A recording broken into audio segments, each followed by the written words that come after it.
So girls, I was explaining you question number 3, and I told you that AB will be equal to root 7 using the Pythagoras theorem. We calculated, and we have to find the value of cos A and tan A. Okay, cos A will be cos A will be adjacent upon hypotenuse, and tan A will be opposite upon adjacent. Okay, so we will write for adjacent upon hypotenuse, we will write for tan A root 7 upon hypotenuse, that is 4, and for tan A I am going to write opposite, that is 3 upon root 7. Okay, so this completes your question number 3. So the whole exercise I told you 8.1 is based on trigonometric ratios, and whatever questions I have solved today you will try to complete in your notebook, and one more sum I will do, and after that you will try the other questions yourself. Okay, and that is question number 6. Question number 6, I'll read the question for you. Question 6 says, if angle A and B are acute angles in a right angle triangle, angle A and B are acute angles such that cos A is equal to cos B.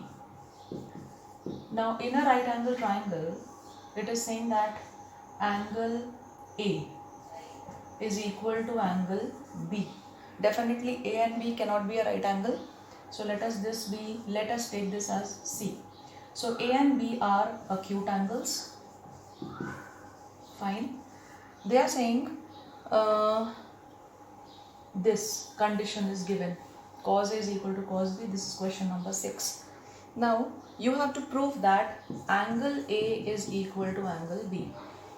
Okay, so try to understand. In a triangle, cos A is equal to cos B. This is already given.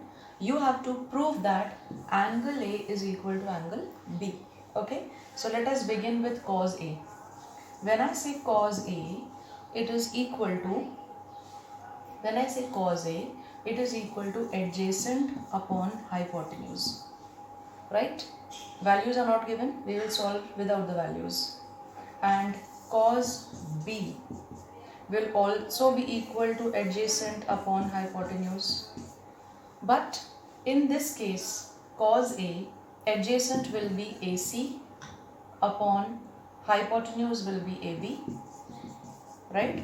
And for cos B, it will be BC upon what? Hypotenuse AB.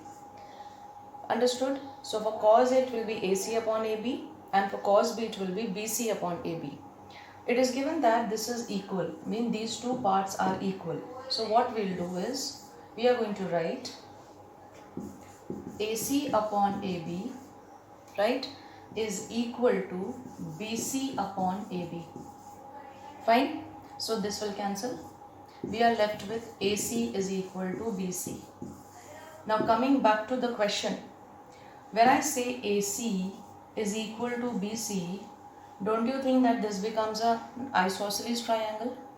Now what is an isosceles triangle? In an isosceles triangle, two sides are equal and the angles opposite to equal sides are equal. So if AC is equal to BC, therefore we can write angle B is equal to angle A, and the reason is angles opposite to equal sides are equal. This is a property of isosceles triangle. Therefore, angle A is equal to angle B. Therefore, what? Hence proved. So, did you follow what I said? Cos A is equal to cos B. Find the value of cos A and cos B. Substitute here and equate them. When you equate them, you will see that these two denominators get cancelled because they are same. AC is equal to BC. When I look at the diagram, AC is equal to BC, it becomes an isosceles triangle. And in an isosceles triangle, when two sides are equal, angles opposite to them become equal. Therefore, angle A is equal to angle B.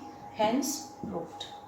So, therefore, you complete this exercise 8.1, and I have told you the concept, or I have cleared the way how you have to solve it using Pythagoras theorem or using the ratios depending on what is asked. So just go through the question carefully and complete the exercise. Then tomorrow we'll continue with the next topic. Okay, thank you.